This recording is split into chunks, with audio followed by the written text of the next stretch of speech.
दोस्तों रेल विकास निगम लिमिटेड की बात करें, स्टॉक को काफ़ी शानदार ऑर्डर मिला है फ्राइडे के दिन और उसकी वजह से गिरते बाजार में भी शानदार तेजी बताई है आरवीएनएल ने। अब आगे की क्या संभावना है? क्या आरवीएनएल के शेयर में इस समय इन्वेस्टमेंट किया जा सकता है या फिर एक बार प्रॉफिट बुक कर लेना चाहिए? क्योंकि इस समय बाजार के सेंटीमेंट बिगड़े हुए हैं। आप ये देख ही सकते हो कि एफआई लगातार बाजार में बिकवाली कर रहे हैं।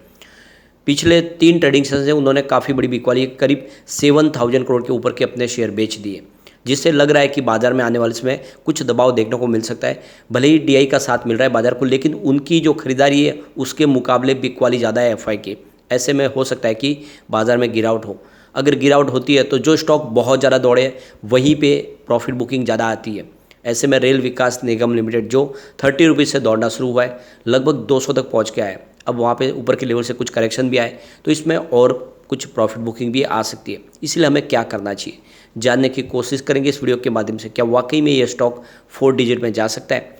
दूसरी तरफ आईआरएफसी की बात करें तो स्टॉक ने कमाल किया है। आप ये देख ही सकते हो, कंपनी ने अपनी एजीएम की जो टोटल जो संभावना थी उसको पब्लिक के सामने रख दिया है और इसकी एक्सचेंज को जानकारी दी है और उसके साथ में न्यूज़पेपर में भी उसकी सारी डिटेल जानकारी आ गई है। तो इन सारी बातों को समझने की कोशिश करेंगे इस वीडियो के माध्यम से।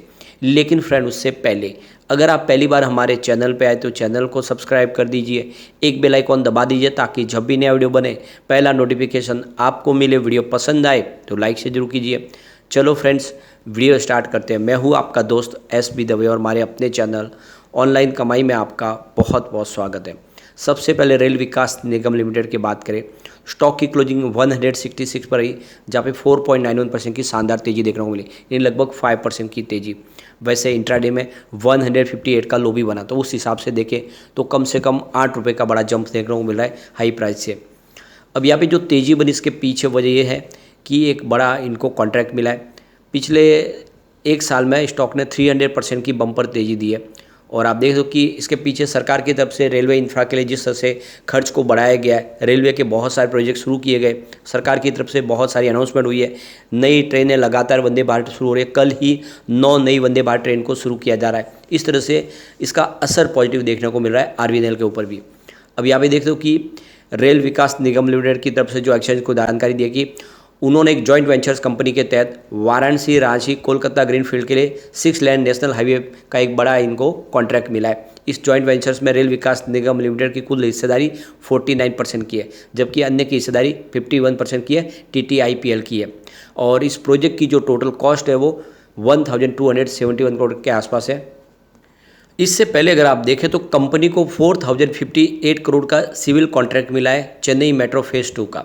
तो चेन्नई मेट्रो के लिए जो प्रोजेक्ट बन रहे उसके लिए भी सारे के सारे इस समय प्रोजेक्ट आप देखें तो इस समय आरवीएनएल को ही मिल रहे। इसके अलावा अहमदाबाद मेट्रो का प्रोजेक्ट भी कंपनी के पास है और सूरत मेट्रो का प्रोजेक्ट भी कंपनी कर रही है। यानी जितने मेट्रो के प्रोजेक्ट है वो सारे के सारे इस समय कंपनी के पास है। इसके अलावा देखें तो आरवीएनएल को 1088 करोड़ का एक सिविल कॉन्ट्रैक्ट मिला है हरियाणा ऑर्बिटल रेल प्रोजेक्ट का। तो हरियाणा से भी इनको एक बड़ा प्रोजेक्ट मिला है। तो जितने रेलवे के प्रोजेक्ट है इस समय, जो स्पेशली मेट्रो के प्रोजेक्ट, वो सारे के सारे आरवीएनएल के पास ही आ रहे हैं। इसके अलावा देखें तो एक 4.19 करोड़ का एक बड़ा प्रोजेक्ट इनको मिला है मध्य वीज गुजरात कंपनी की तरफ से। तो आपको ये भी पता होगा कि कंपनी इलेक्ट्रिसिटी के लिए भी काम करती है, इलेक्ट्रिक केवी लाइन बिछाने का काम भी कंपनी करती है, चाहे 11 केवी की जो हैवी लाइन होती है वो भी कंपनी ही बिछाती है।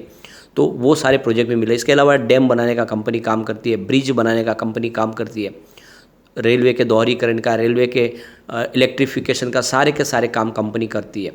आप ये देख ही सकते हो कि ये सारे प्रोजेक्ट इस समय आने वाले समय जिस तरह से इनके पास आ रहे, ये आने वाले समय कंपनी की प्राइस को बहुत ऊपर तक लेके जा सकते हैं। जैसे कि आपको पता ही होगा, वंदे भारत ट्रेन बनाएगी आरवीएनएल। 120 वंदे भारत का टेंडर इन्होंने जीता है, जिसमें रसिया की कंपनी इनके साथ में शामिल है और ये स्लीपर क्लास वंदे भारत बनाएगी।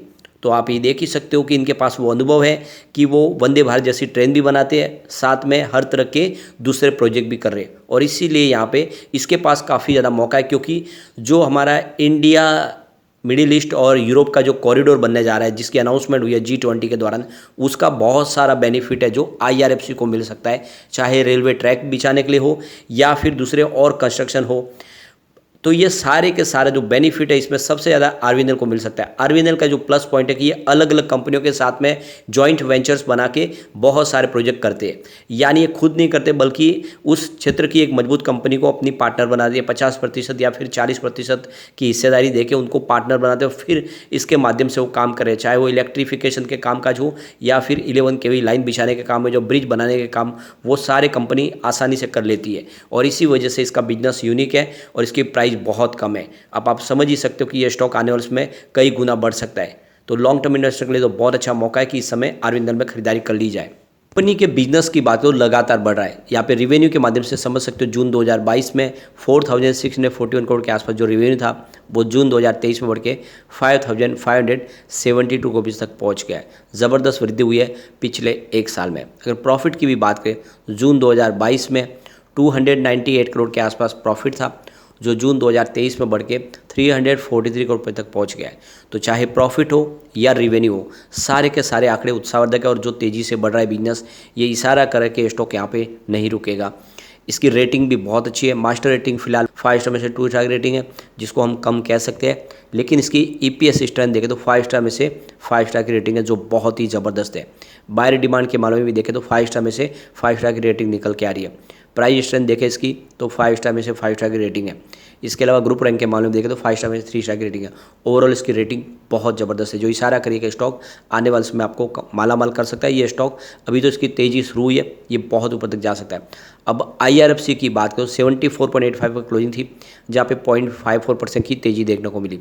अब यहाँ पे IRFC ने यहाँ पे देखो कि एक्सचेंज को जानकारी दी आज कि उन्होंने जो अपनी AGM कल बुलाई थी वो AGM कंप्लीट हो चुके, उसमें कुछ बड़े फैसले लिए गए और इसी को लेकर इन्होंने एक पेपर के अंदर बहुत बड़ी इन्होंने यहाँ पे जो जानकारी दी है, स्पीच के पूरा जो है शैली वर्मा जो CMD है उनका स्पीच, जिसको पेपर में साझा किया गया है और आप देख सकते हो उसके अंदर डिटेल जानकारी दी गई है कंपनी के बिजनेस से लेकर कंपनी ने किस तरह से प्रॉफिट कमाया है, कंपनी की टोटल नेट बोरोइंग कितनी है, बॉन्ड्स के माध्यम से उन्होंने कितनी फंड रेज की है, आने वाले समय उनके फ्यूचर प्लान क्या है, वो सारी की सारी जानकारी उन्होंने इस पेपर के माध्यम से साझा की है और आने वाले समय में कंपनी और क्या फैसला लेगी उसकी जानकारी भी दी गई है। इसके अलावा कंपनी ने 1960.28 करोड़ रुपीज़ का डिविडेंड का ऐलान किया है। तो ये बड़ी रकम है जो शेयर होल्डर को डिविडेंड के रूप में बांटी जाएगी।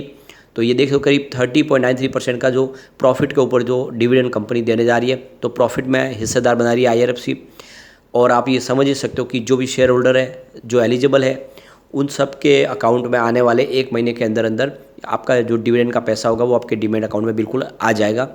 और आप ये समझ सकते हो डिविडेंड सिर्फ उन्हीं को मिलेगा जिन्होंने 15 सितंबर के पहले शेयर लिए हुए थे और उनके डीमैट अकाउंट में वो शेयर थे। सिर्फ वही शेयर होल्डर होंगे जो इस डिविडेंड के हकदार होंगे। उसके बाद में अगर आपने IRFC में शेयर खरीदे तो आपको इस डिविडेंड का फ़ायदा नहीं मिलेगा, लेकिन आप इस शेयर में बने रहे, ये बहुत आगे तक जाने वाला है। क्योंकि आप समझ सकते हो कि IPO के समय ही देखें तो डिस्काउंट में लिस्टिंग हुई थी, लेकिन मैंने कहा था कि आप इसमें खरीदारी कीजिए। मैंने लगातार वीडियो बनाए, चाहे प्राइस बढ़े कि नहीं बढ़े, लेकिन आप देखेंगे उसमें बहुत सारे वीडियो होंगे, क्योंकि मुझे विश्वास था कि स्टॉक दौड़ेगा और बिल्कुल दौड़ने लगा है।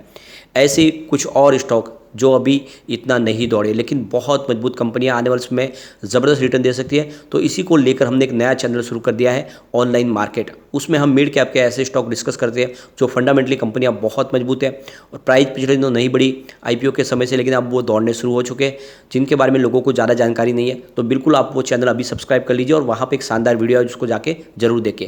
लेकिन फ्रेंड, कोई भी इन्वेस्टमेंट करने से पहले अपने फाइनेंशियल एडवाइजर के बारे में ले ले या अपना खुद का रिसर्च करें, क्योंकि मैंने वीडियो आपके एजुकेशनल पर्पज़ के लिए ही बनाया। वीडियो पसंद आए तो लाइक से जो कीजिए और चैनल को सब्सक्राइब कर दीजिए। Thank you friend.